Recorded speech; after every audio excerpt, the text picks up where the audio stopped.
जय हिंद दोस्तों। आज के इस वीडियो में मैं आप सबसे एसएससी जीडी के कट ऑफ के विषय में बात करूंगा कि आंसर की आने के बाद आप सबका कट ऑफ कितना हो सकता है। इस बार एसएससी जीडी में कंपटीशन कितना है, कितने बच्चों ने एग्जाम दिया है, कितने बच्चों ने एग्जाम स्किप किया है और उसके साथ साथ आपका पर सीट कंपटीशन कितना रहने वाला है। आपका जो एग्जाम 42 शिफ्ट में कंडक्ट हुआ है, इसमें सबसे हार्ड शिफ्ट कौन सा है, सबसे इजी शिफ्ट कौन सा है, किस शिफ्ट को कितना नॉर्मलाइजेशन में फ़ायदा मिलने वाला है, सारी जानकारी आपको दी जाएगी। और यह जो जानकारी है यह आपकी रैंक मित्रा और रैंक गुरुजी दोनों के डाटा को एनालिसिस करने के बाद दी जाएगी। रैंक मित्रा का जो लगभग 1,10,000 बच्चों का डाटा है उसको एनालिसिस किया जाएगा। उसके बाद आपको बताया जाएगा कि कौन सा शिफ्ट आपका हार्ड है, कौन सा शिफ्ट इजी है, नॉर्मलाइजेशन होगा तो कितने नंबर का होगा, क्या 10 से 12 नंबर का नॉर्मलाइजेशन हो सकता है या फिर नहीं। और उसके बाद मैं आपको बताऊंगा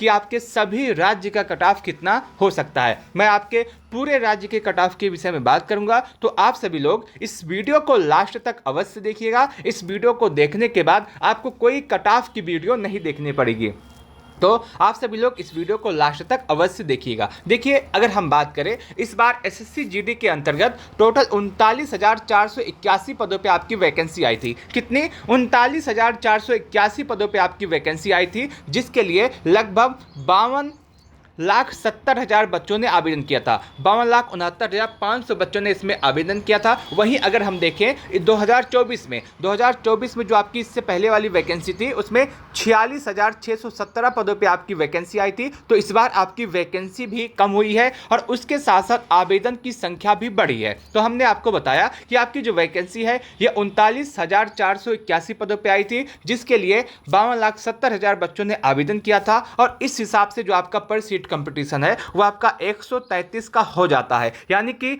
एक सीट पर 133 बच्चे फाइट कर रहे हैं। लेकिन यह आवेदन करने वाले बच्चों की संख्या है जब आवेदन किया गया था। अगर हम बात करें कितने बच्चों ने आपका एग्जाम दिया था, कितने बच्चों ने एग्जाम स्किप किया था और उसके बाद पर सीट कंपटीशन कितना है। देखिए, अगर हम एग्जाम देने वाले बच्चों की बात करें तो लगभग 60 से लेकर के 62% बच्चों ने एग्जाम दिया है, बाकी सभी बच्चों ने एग्जाम स्किप किया है। और आपका नोटिफिकेशन में भी बताया गया था कि आपका डीबी के लिए, उसके बाद फिजिकल के लिए 8 गुना बच्चों को पास किया जाएगा, यानी कि जितनी आपकी वैकेंसी है उसका 8 गुना बच्चों को पास किया जाएगा। तो अगर हम देखें तो ऐसे में 3,15,848 बच्चे ऐसे हैं जिनको पहले एग्जाम के बाद पास किया जाएगा। तो आपके पास यह आंकड़ा होना चाहिए 3,15,848। बाकी ये सभी बच्चे पास होंगे, बाकी जितने बच्चों ने आपका एग्जाम दिया है बाकी सभी बच्चे फेल होंगे। अब जब पास होंगे 3,15,000 तो जाहिर सी बात है कट ऑफ लगाया जाएगा। उसी कट ऑफ के विषय में हम आपको बताएंगे। अगर उसके साथ साथ देखें, इस बार आवेदन करते समय जो आपका पर सीट कंपटीशन है वो 133 है। एक सीट पर 133 बच्चे फाइट कर रहे हैं। लेकिन इससे पहले अगर हम देखें तो आपका पर सीट कंपटीशन 101 था। 46,617 पदों पर आपकी वैकेंसी आई थी। आवेदन 47,45,501 बच्चों ने किया था और पर सीट कंपटीशन आपका 101 था। तो अगर हम देखें तो पिछली बार की तुलना में इस बार कंपटीशन थोड़ा सा हाई हुआ है। लेकिन अगर हम देखें कि कितने बच्चों ने एग्जाम दिया है, कितने बच्चों ने एग्जाम स्किप किया, इसके आधार पर देखें तो आपका कंपटीशन थोड़ा सा कम हो जाता है, क्योंकि 60 से लेकर के 62% बच्चों ने एग्जाम दिया है, बाकी सभी बच्चों ने अपना एग्जाम स्किप किया है। तो यहां तक आप पूरी बात समझे होंगे। उसके साथ साथ आपके पास किया जाएगा फिजिकल के लिए 3,15,848 बच्चों को। अब बात करते हैं सबसे इंपॉर्टेंट पेपर के लेवल के विषय में कि इस बार का जो आपका पेपर हुआ था इसका लेवल कैसा था, हार्ड था या फिर इजी था। अगर हम इस बार के पेपर की तुलना करें, इस बार के पेपर को एनालिसिस करें, तो इस बार का जो पेपर है वो आपका हार्ड आया है। पिछली बार की तुलना में इस बार का आपका पेपर हार्ड आया है। जो आपका मैथ था, मैथ अगर हम देखें तो पैटर्न तो सेम था, पैटर्न आपका बिल्कुल सेम था, लेकिन इस बार कैलकुलेशन आपका अधिक हो गया था।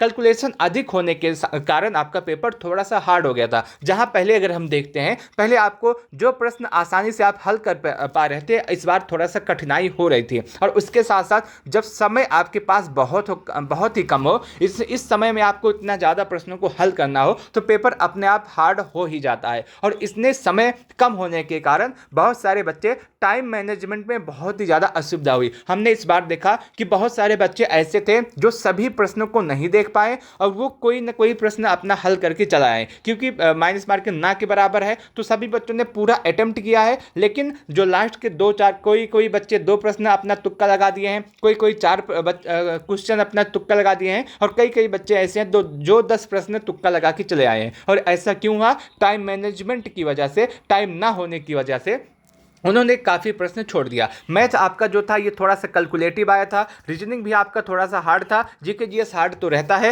हिंदी आपका पिछले ही बार की तरह था, हिंदी बहुत ज़्यादा परिवर्तित नहीं किया गया था। और उसके साथ साथ ये सारा डाटा मैंने आपको बता दिया है। अब मैं आपको रैंक मित्रा और रैंक गुरुजी दोनों डाटा को एनालिसिस करने का प्रयास करता हूँ, और उसके बाद आपको बताता हूँ कि सबसे हार्ड शिफ्ट कौन सा है, सबसे ईजी शिफ्ट कौन सा है, और नॉर्मलाइजेशन कैसे मिलेगा। उसके बाद हम बात करेंगे कट ऑफ के विषय में।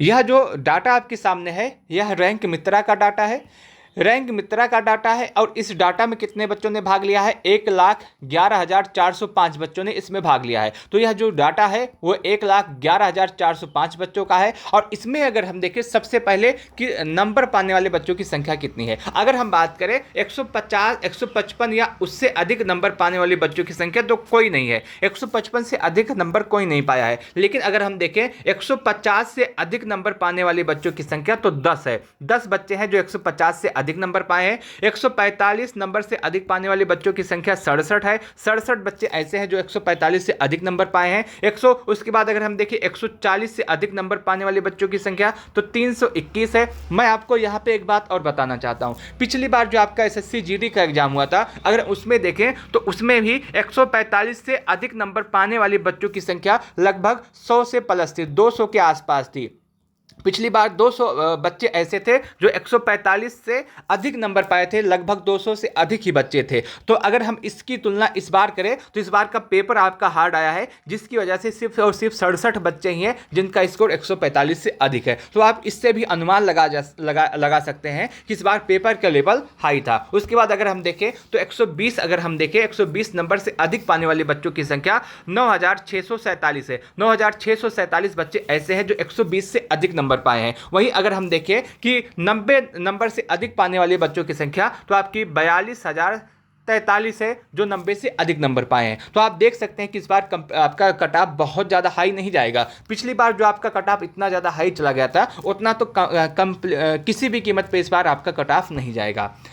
उसके साथ साथ अगर हम देखें कि आपका सबसे इजी शिफ्ट और सबसे हार्ड शिफ्ट कौन सा है, इसके हिसाब से देखिए सबसे पहले हम देखते हैं टॉप के इजी शिफ्ट कौन से हैं और टॉप के हार्ड शिफ्ट कौन से हैं, उसके बाद हम देखेंगे टॉप के इजी शिफ्ट कौन से हैं। पहला जो सबसे ज़्यादा हार्ड शिफ्ट माना गया है रैंक मित्रा के अनुसार वो 5 फरवरी 2025 का इवनिंग का शिफ्ट है, जिसमें बच्चों का एवरेज स्कोर 74 बन रहा है। उसके बाद सेकंड नंबर पे आपका 12 फरवरी 2025 का इवनिंग का शिफ्ट है, जिसमें बच्चों का एवरेज स्कोर 75 बन रहा है। उसके बाद तीसरे नंबर पर आपका 10 फरवरी का मॉर्निंग का शिफ्ट आता है, जिसमें बच्चों का एवरेज स्कोर 75 बन रहा है। चौथे नंबर पर आपका 13 फरवरी का दोपहर का शिफ्ट आता है, जिसमें बच्चों का एवरेज स्कोर 76 बन रहा है। पांचवें नंबर पे आपका 25 फरवरी का दोपहर का शिफ्ट आता है, जिसमें बच्चों का एवरेज स्कोर 76 बन रहा है। तो ये 5 शिफ्ट ऐसे हैं जो अभी तक आपका डाटा मिला है 42 शिफ्ट का। इन 42 शिफ्ट में सबसे ज़्यादा हार्ड शिफ्ट इन्हीं 5 शिफ्ट को माना गया है, और जो हार्ड शिफ्ट रहती है उसको नॉर्मलाइजेशन में भी अधिक फायदा मिलता है। अभी मैं आपको बताऊंगा कि नॉर्मलाइजेशन कैसे मिल सकता है, कितना फायदा।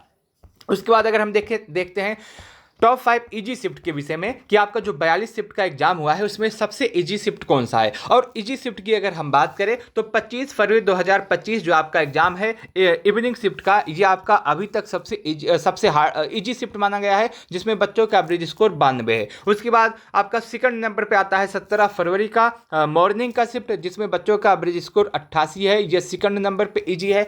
तीसरे नंबर पे आपका आता है 11 फरवरी का शाम का शिफ्ट, जिसमें बच्चों का एवरेज स्कोर 87 है। चौथे नंबर पे आपका 19 फरवरी का इवनिंग का शिफ्ट आता है, जिसमें बच्चों का एवरेज स्कोर 86 है। और पांचवें नंबर पे आपका 6 फरवरी का दोपहर का शिफ्ट आता है, जिसमें बच्चों का एवरेज स्कोर 86 है। ये वह शिफ्ट है जिसमें आपका नॉर्मलाइजेशन का फ़ायदा कम देखने के लिए मिलेगा, क्योंकि ये आपके इजी शिफ्ट माने गए हैं। उसके साथ साथ अगर हम देखें तो और बच्चों का जब डाटा आएगा तो इस डाटा में थोड़ा सा परिवर्तन हो सकता है कि कुछ आपके नए शिफ्ट आपके हार्ड या इजी देखने के लिए मिल जाए। लेकिन नॉर्मलाइजेशन की अगर हम बात करें तो जो आपका नॉर्मलाइजेशन होता रहा है अब तक एसएससी जीडी में, उसको हम एनालिसिस करें तो इस बार का जो नॉर्मलाइजेशन होगा वो आराम से 10 से 12 नंबर का नॉर्मलाइजेशन हो सकता है। अभी तक जो एनालिसिस किया गया है, जो एनालिसिस पिछले कुछ शिफ्ट में नॉर्मलाइजेशन हुआ है, उसके हिसाब से मैं बता रहा हूं कि इस बार 10 से 12 नंबर का नॉर्मलाइजेशन आपके एग्जाम में हो सकता है। और उसके साथ साथ अगर हम देखें जो हार्ड शिफ्ट है उसको आराम से 10 से 12 नंबर का नॉर्मलाइजेशन मिलेगा, लेकिन जो इजी शिफ्ट है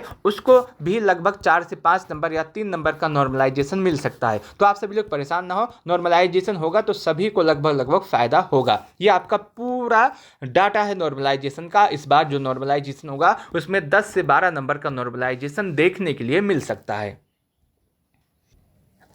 अब बात करते हैं कट ऑफ के विषय में कि इन सभी को एनालिसिस करने के बाद इस बार का कट ऑफ कितना होगा। क्या इस बार का कट ऑफ पिछली बार की तुलना में अधिक होगा या पिछली बार की तुलना में कम होगा। देखिए, कट ऑफ की अगर हम बात करें तो इस बार का जो कट ऑफ है वो पिछली बार की तुलना में कम ही जाएगा, ये मेरी गारंटी है। पिछली बार जो आपका इतना ज़्यादा हाई कट ऑफ चला गया था उतना कट ऑफ इस बार नहीं जाएगा। और इस बार जो कट ऑफ है, सबसे पहले मैं उन राज्यों के कट ऑफ के विषय में बात करूंगा जिनका पेपर आपका हार्ड होता है, जहाँ पे कट ऑफ आपका अधिक जाता है।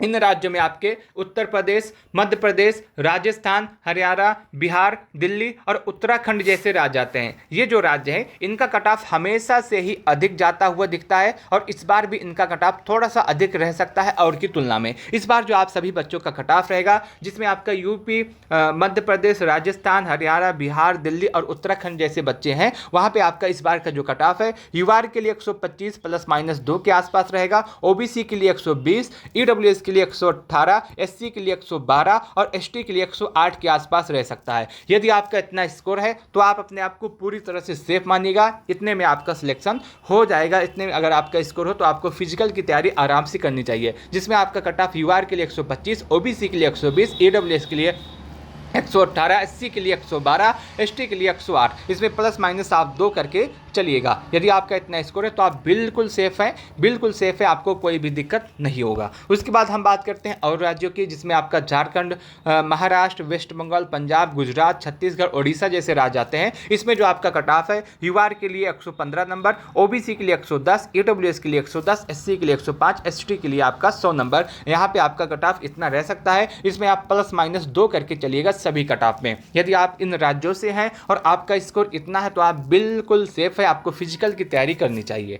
मैं उम्मीद करता हूं कि आपको यह पूरी जानकारी अच्छी लगी होगी, पूरा डाटा अच्छा लगा होगा। उसके साथ साथ मैं आपको एक बात और बता देना चाहता हूं, यदि आप हमसे अपना स्कोर जानना चाहते हैं कि मेरा 110 नंबर है तो मेरा सिलेक्शन होगा या नहीं होगा, तो आप हमसे कमेंट करके पूछ सकते हैं। मैं सभी बच्चों के कमेंट का जवाब दूंगा। आपको पूछना कैसे है, मान लीजिए आप जो है उत्तर प्रदेश से हैं तो आप उत्तर प्रदेश लिखिएगा। उत्तर प्रदेश लिखने के बाद आप लिखिएगा कि आप क्या है, यूआर हैं या फिर ओबीसी हैं या जनरल है, को भी हैं, क्या है आप उसको लिखिएगा। उसके बाद लिखिएगा आप मेल हैं या फिर आप फीमेल हैं। उसके बाद लिखिएगा कि आपका जो एग्ज़ाम है वो किस शिफ्ट में रहा है, और शिफ्ट में लिखने के बाद आप लिखिएगा कि आपका स्कोर कितना है, आपका स्कोर कितना है। यदि आप इतना लिख देंगे तो मैं आपको बताने का प्रयास करूंगा इस स्कोर के साथ, इस शिफ्ट में और इस कैटेगरी के साथ आपका इस राज्य में सिलेक्शन होगा या फिर नहीं होगा। तो आप कमेंट सेक्शन के माध्यम से ज़रूर बताइएगा आपका स्कोर कितना बन रहा है। इस वीडियो को लास्ट तक देखने के लिए आप सबका बहुत बहुत धन्यवाद।